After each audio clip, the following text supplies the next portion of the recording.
Hola, bienvenidos. ¿Cómo están? Los saludo nuevamente Roberto Bayón a una nueva edición de su programa TW Soluciones.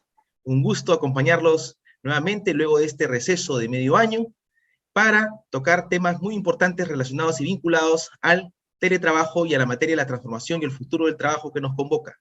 Muy contentos de retomar estos temas con ustedes y de seguir participando en la promoción y difusión de este importante tema y este importante contenido para todos nuestros beneficios y para todos nosotros. El día de hoy tenemos el gusto de justamente de tocar un tema trascendente que no habíamos desarrollado anteriormente en nuestros programas, ¿no? Y justamente se vincula al teletrabajo y la educación y las sinergias de una nueva convivencia.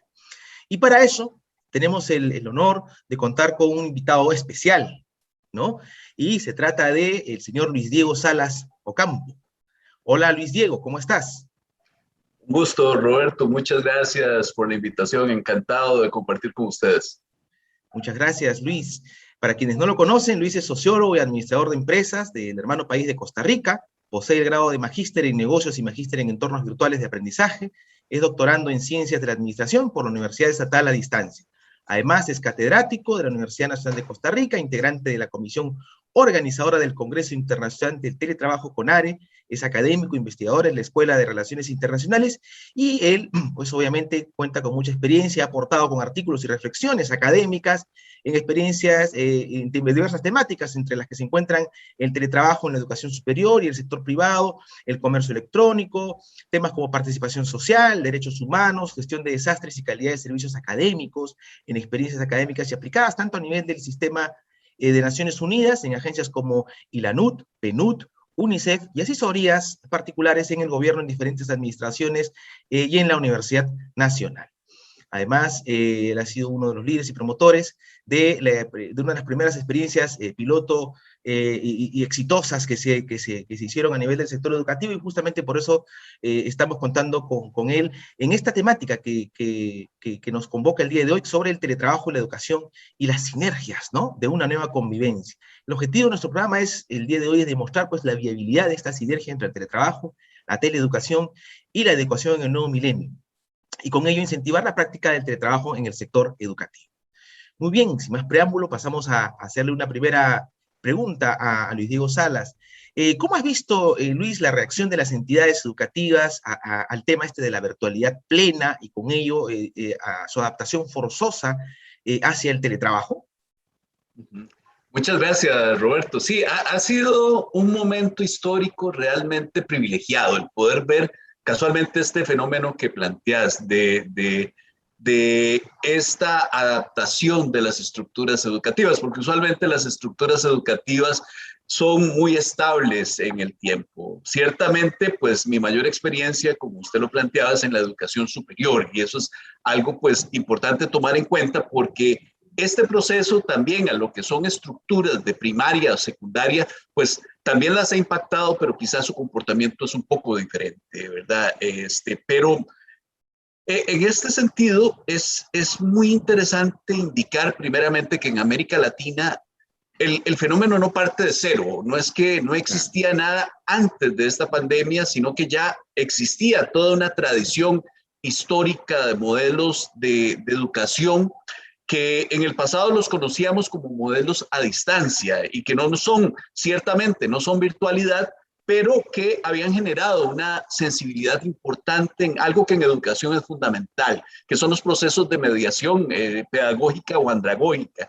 Entonces, esto es muy importante tomarlo en cuenta porque ya existía un background, ya existía una experiencia ahí que es de donde se parte para solucionar incluso algunos problemas que da la virtualidad. En el caso de Costa Rica, pues, El primer modelo de educación a distancia, de educación superior, viene desde 1974 y es el caso de la Universidad Nacional. Pero también cuando uno ve en América Latina tenemos la experiencia desarrollada en el Perú, que se establece en la Ley General de Educación desde 2003, donde ya en el artículo 27, ¿verdad? Se hablaba claramente de la educación a distancia como una realidad y como un complemento. Entonces, es claro, Roberto, que había habido un esfuerzo importante y también a la par de esta tradición, había habido un esfuerzo importante de las instituciones por tener una mayor instrumentalización tecnológica. Y esto es un elemento que debe destacarse para prácticamente todo el caso latinoamericano. O sea,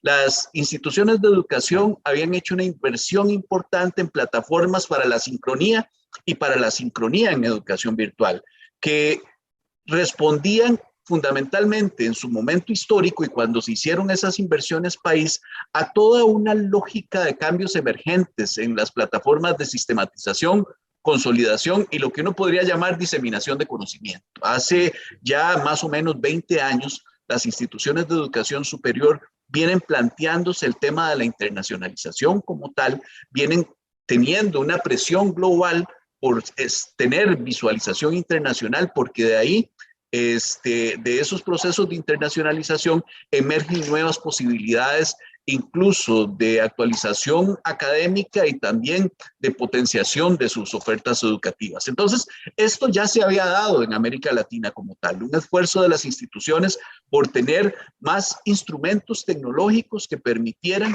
mediar los procesos de aprendizaje. Lo que sí es claro en América Latina es que esto generó, este periodo en particular generó dos cosas importantes en lo educativo. Por un lado, anteriormente, un sector importante de los académicos no habían encontrado ni la motivación ni la necesidad de dar el salto a los procesos educativos mediados por computadora. Y entonces, las instituciones educativas en buena parte de América Latina se debatían con un sector que quería impulsar nuevos cambios en las formas, en los contenidos y en las plataformas de educación y otro sector que no lo veía necesario. Y esto acaba en el contexto de la pandemia, porque la pandemia, para garantizar la continuidad de la oferta educativa y particularmente de educación superior, ya necesariamente implican, digamos, un modelo, incluso que es muy interesante, ya no es un modelo presencial con ayuda en línea ni bimodal, sino como lo planteabas al inicio, un modelo que llega a ser completamente virtual. Y eso introduce también otro de los efectos que a mí me parece fundamental, y es que las instituciones educativas también se ven obligadas a ir aprendiendo conforme van desarrollando las cosas. Y esto ha sido un reto para la academia, porque usualmente la academia suele ser demasiado estructurada en términos de todo. Y este reto que se les ha implementado los obliga a desarrollar un tema que a mí me apasiona y tiene que ver con el tema de la innovación. O sea, ¿cómo innovamos? Porque tenemos un problema en este momento que hay que resolver y si no lo resolvemos, la continuidad de nuestra oferta puede verse en peligro. Esto ha hecho que se generen ciertamente algunos errores en la gestión, pero también cuando se ve desde el lado del costo-beneficio que eso ha implicado para las instituciones de educación superior, ha tenido grandes beneficios y también grandes retos porque expone algunas cosas. Una de las cosas que ha expuesto es el hecho de que debemos actualizarnos como región en términos de las metodologías que aplicamos para la virtualidad. Algunos lo que han hecho era lo que en Brasil hace algunos años se vio que era el traslado automático de la metodología presencial, una metodología educativa completamente vertical al espacio virtual. Entonces seguían siendo las mismas clases aburridas, nada más que en un entorno tecnológico, ¿verdad? Entonces la otra cosa que es muy, muy interesante, me parece a mí, tiene que ver con el hecho de el ritmo que ha introducido esto en el propio sistema educativo global. Han habido cambios importantes en las velocidades de las decisiones de las instituciones de educación superior, ha habido cambios en la forma en la que se mira la productividad de las instituciones educativas y además en su alcance. Y esto creo que genera el principal momento en términos de la reacción, y es que las instituciones educativas han aprendido a hacer gestión de la flexibilidad y de la adaptación. Y eso me parece una gran lección que esta pandemia nos ha dado. O sea, cómo podemos responder de una manera rápida, de una manera eficiente y además garantizando el derecho a la educación. Claro, claro que sí. Importantes reflexiones, Luis, interesante lo que nos comentas. Y definitivamente sabemos, como bien lo mencionaste también dentro de tu comentario, que ya el teletrabajo ya había sido, digamos, como experiencia, ya había sido, o sea, nació antes de la pandemia, pero ya tenía algunos casos de éxito y ya había sido promovido y difundido, y justamente la universidad, eh, la UNA, ya había sido una de las que había tenido un caso de éxito, ¿no? Con el liderazgo que tuvieron ustedes. ¿Cómo podríamos decir que es una experiencia de teletrabajo en el sector educativo y qué beneficios principales ha reportado o reporta de acuerdo a la experiencia que ustedes han desarrollado? Uh-huh. Hay muchos beneficios, Roberto. Obviamente, en particular creo que hay una gran exploración a nuevos entornos que agregan el valor a lo que ya una institución educativa sabe. Y me parece que ese es un primer gran beneficio del teletrabajo. ¿Por qué? Porque usualmente estas migraciones en los entornos de trabajo obligan a hacer un refrescamiento para el académico. Y un refrescamiento no solamente de forma, es que a veces se piensa que hacer educación, digamos, desde el teletrabajo es simplemente cambiar el espacio donde se está haciendo, y es mucho más profundo que eso. Sí. Hay un cambio metodológico, teórico y técnico, porque las capacidades de los sujetos se transforman. No es igual tener a un estudiante sentado en un aula que tener a un estudiante frente a una computadora que presenta una conexión a internet y donde la información crece exponencialmente. Sí, claro. Entonces, eso es una transformación incluso de cómo se asume el mismo académico como teletrabajador en el acto educativo, porque debe ser mucho más justo en sus pretensiones como académico, sabiendo que todo lo que diga podrá ser utilizado en su contra en términos de una dinámica de clase. Entonces, claro, el académico, más que una figura de poder, se convierte en un facilitador del conocimiento y de la orientación de ese conocimiento. Una función clara que a mí me parece fundamental en esto es que ciertamente en Internet la información crece exponencialmente, pero si usted no tiene los criterios para hacer una selección adecuada de información, podría en el proceso asumir que mucha basura de la que ciertamente hay en Internet es real. Y en eso claro, el académico tiene una labor fundamental con sus estudiantes. Entonces, me parece que ese ha sido, digamos, uno de los beneficios. El otro beneficio fundamental es un mayor nivel de internacionalización de las instituciones educativas. Hoy en día, la internacionalización, pese a que siempre ha sido deseable desde lo educativo y particularmente en educación superior, hoy es mucho más fácil. Podemos tener espacios como estos donde compartimos desde Perú y Costa Rica, y esto puede ser utilizado por los estudiantes. Traerte a Costa Rica o llevarte a Perú en un modelo que no fuera así, pues implicaría, digamos, otras cosas en términos de logística.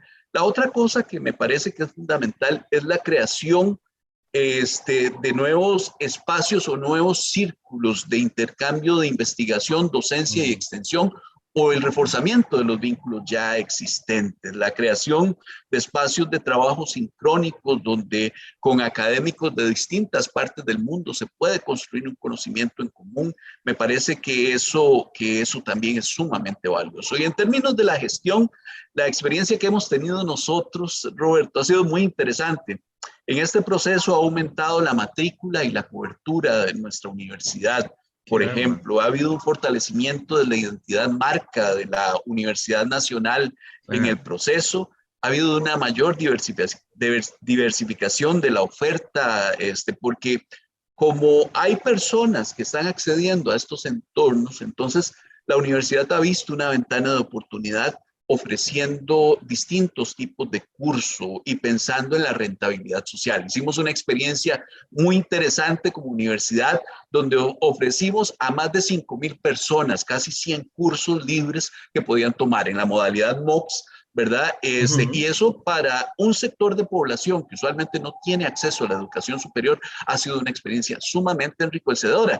Y ojo, eso lo veníamos haciendo en el pasado, pero el hecho de poderlo hacer en línea implicó que hubiese una mayor demanda en relación a este Claro. tipo de aspectos, ¿verdad? Y el otro punto que me parece que es fundamental tiene que ver con la evidenciación de algo que hace muchos años venimos diciendo quienes trabajamos en teletrabajo, pero que no necesariamente desde el punto de vista de la educación se había visto, y tiene que ver con el potencial de rentabilidad económica y social que puede generar el teletrabajo en términos de eficiencia y eficacia.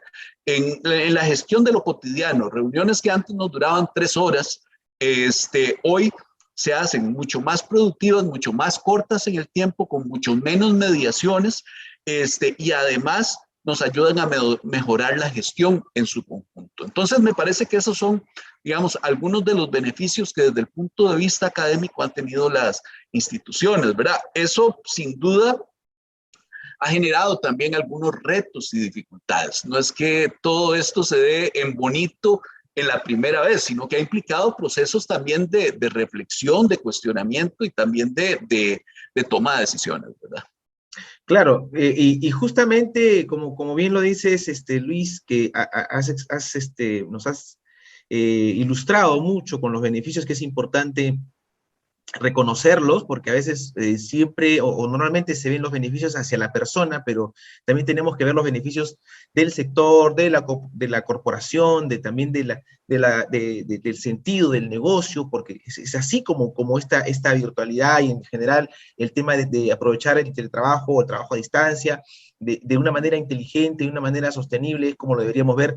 Y me quedo con la última reflexión que decías, así como también ha tenido beneficios, la pregunta inmediata sería, ¿cuáles son estos principales retos o dificultades por las que una entidad educativa puede pasar y cuando debe ejecutar justamente procesos de actividades a distancia? Yo creo que no, como bien también mencionaste, no todos han estado preparados de alguna u otra manera para una actividad plenamente remota, y eso obviamente obligó a que haya una línea de aprendizaje acelerada. Sin embargo, ustedes ya tenían experiencia en este tema y de alguna manera conocían también algunos principales retos y dificultades que ya se habían dado en el tiempo y que seguramente serían aleccionadores para el día de hoy. Y con eso también vamos concluyendo con esta pregunta, con tu respuesta.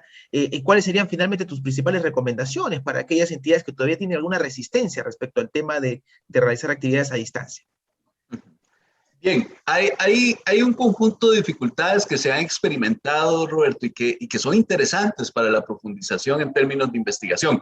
Por ejemplo, en no pocos lugares de América Latina hemos visto que el académico como tal no quería asumirse como teletrabajador, y eso ha sido un proceso muy interesante, ¿verdad? Se asumía como académico en una situación especial, pero no necesariamente como teletrabajador. Cuando empezamos a visualizar las razones de eso, descubrimos que tenía que ver con un tema de cumplimiento de jornada. En muchas de las legislaciones, como en la nuestra, el teletrabajo está asociado, digamos, al cumplimiento de una jornada de trabajo y no necesariamente al desarrollo de un producto. Entonces, históricamente, el académico había tenido como mucha libertad en términos del manejo de su jornada. Con la condición de teletrabajador, el tema de la jornada se vuelve todo un tema para la vida cotidiana del académico. Y por otro lado, el académico no sabía cómo lidiar con la exposición del estudiante a un nuevo crecimiento exponencial de información. Y eso ha obligado y ha sido una gran dificultad, porque el académico que se había actualizado pasaba sin problema, pero aquellos que tenían años de no estar actualizados se veían expuestos, y se veían expuestos porque quizás sus prácticas de planificación de una sesión educativa no eran las mejores. Era simplemente agarrar, meterse y bajar un recurso de internet sin mediar y agregarle valor. Entonces, quienes estaban actualizados con la información no tuvieron ningún problema, pero un buen sector sí enfrentaron problemas de verse expuestos ante sus estudiantes en esa línea.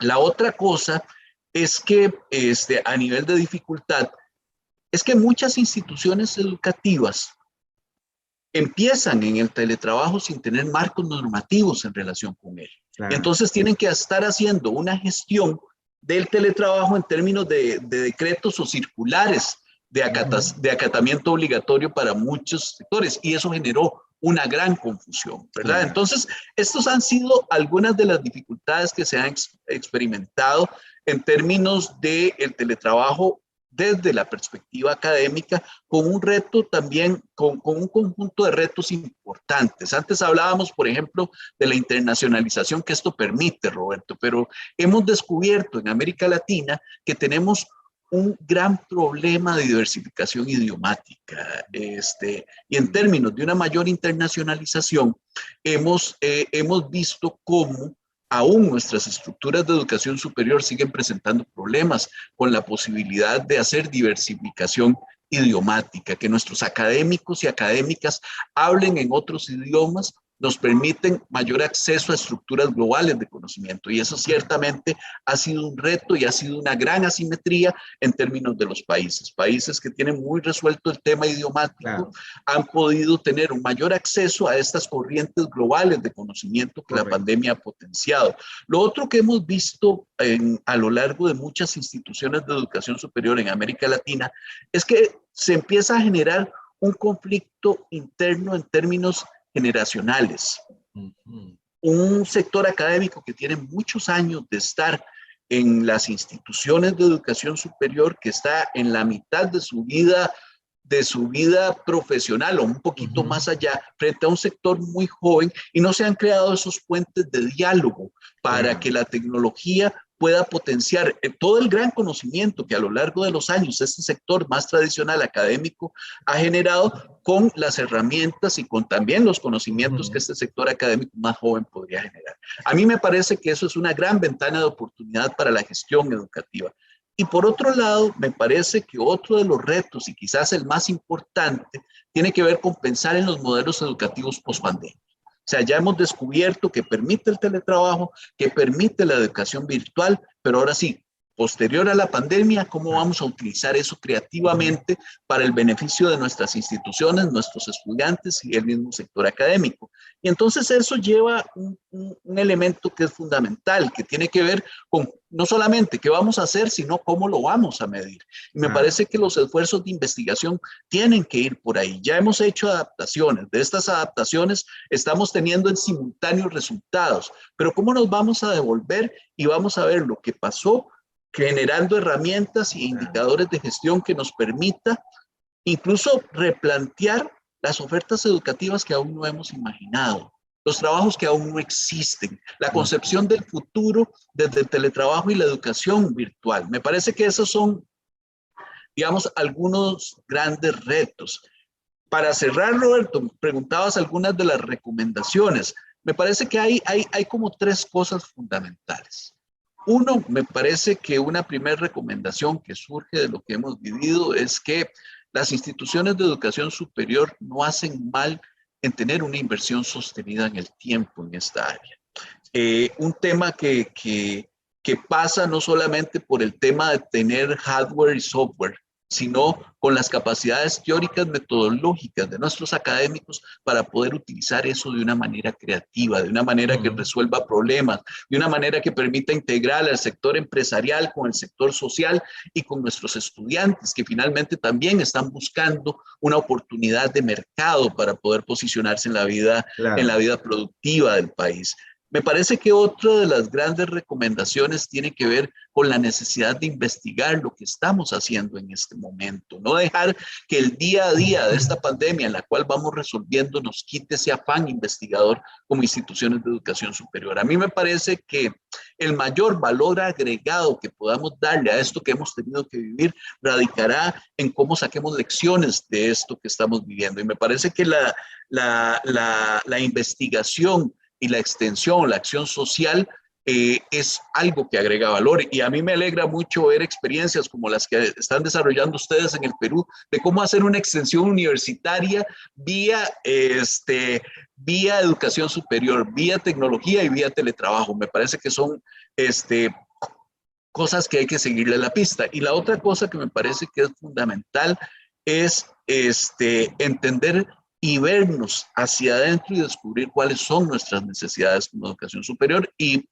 agarrar y echar mano de todos los recursos que tengamos en los países y fuera de ellos para resolverlos. Creo que esto nos ha permitido como tomarnos una fotografía de cuerpo completo como instituciones educativas y saber qué está muy bien para potenciarlo, qué podemos mejorar y qué ciertamente son debilidades que tenemos que ir trabajando a lo largo del proceso, con miras al futuro y con miras a descubrir cómo esto nos genera nuevos trabajos, nos generan nuevos puntos de encuentro entre las áreas de conocimiento, lo que permite explorar lo multi, lo transdisciplinario y lo interdisciplinario. Creo que por ahí andarían algunas de las recomendaciones que yo daría. Perfecto, Luis, muchas gracias. En realidad, muy valiosos tus conceptos, tus recomendaciones.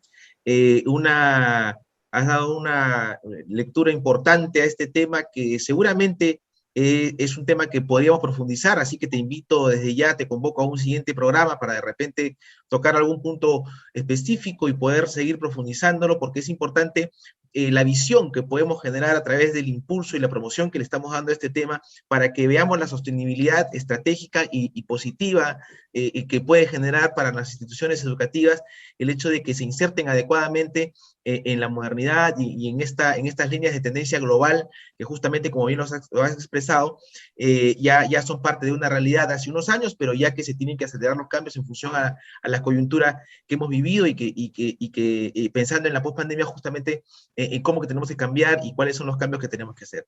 Muchas gracias, Luis, por esos aportes. Y bueno, antes de concluir, quería que aprovechemos esta breve ventana para que podamos invitar justamente a las personas que nos están siguiendo el día de hoy en nuestras redes, porque el próximo mes de septiembre tenemos un Congreso Internacional de Teletrabajo organizado por la UNA. Adelante, Luis, de repente podemos darles alguna motivación a los que nos siguen para que puedan participar en el evento.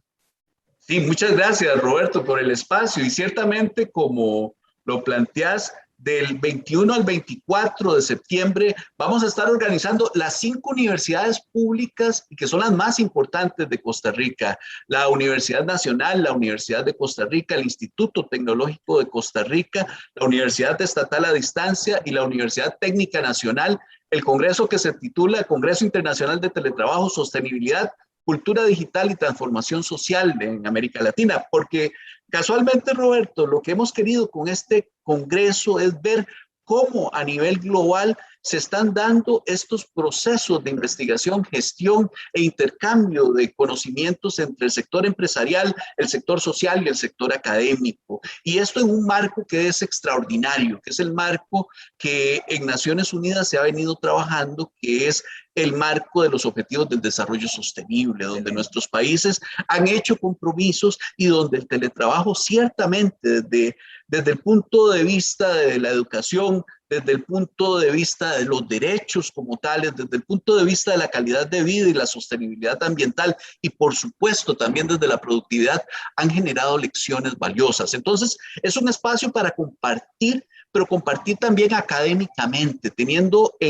como norte la creación y sistematización del conocimiento producido, que esto que hemos vivido no se quede solamente en una buena experiencia, sino en un valor agregado, en conocimientos que de aquí a 10, 15 años, cuando estemos diseñando cosas, podamos utilizar y ver hacia atrás y decir, ok, este conocimiento se produjo en el contexto de pandemia. Así que aprovechar para invitar a toda la comunidad empresarial, académica y social del Perú y de América Latina, de toda América, que nos sigue a la participación en este congreso. Estamos circulando la invitación, pues igual nos comprometemos a enviar a todos los contactos y también en el Facebook, si es posible, la colocación de las inscripciones para la actividad. Sí. Con todo gusto, sí, les vamos a dejar el enlace aquí en la descripción de los videos que estamos haciendo, están en las redes, justamente los invitamos, aprovechamos para invitarlos a nuestras redes.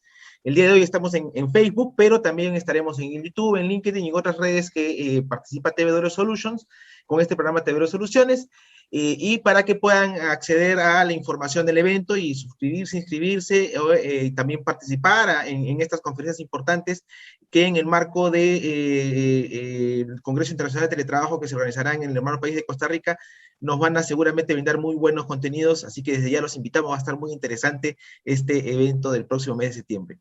Muchas gracias, Luis, por tu participación el día de hoy, por acompañarnos, al hermano país de Perú, por brindarnos tu experiencia. Sabemos que el hermano país de Costa Costa Rica está trabajando arduamente y es uno de los líderes justamente latinoamericanos, y ni qué decir, en Centroamérica hay muchas iniciativas de este tipo del sector educativo, así que, como te decía hace un instante, te voy a convocar nuevamente, seguramente en una siguiente oportunidad, para poder desarrollar algún otro tema vinculado, y para seguir desarrollando y motivando justamente el conocimiento de esta materia en línea con el teletrabajo y con lo que venimos nosotros impulsando en el país.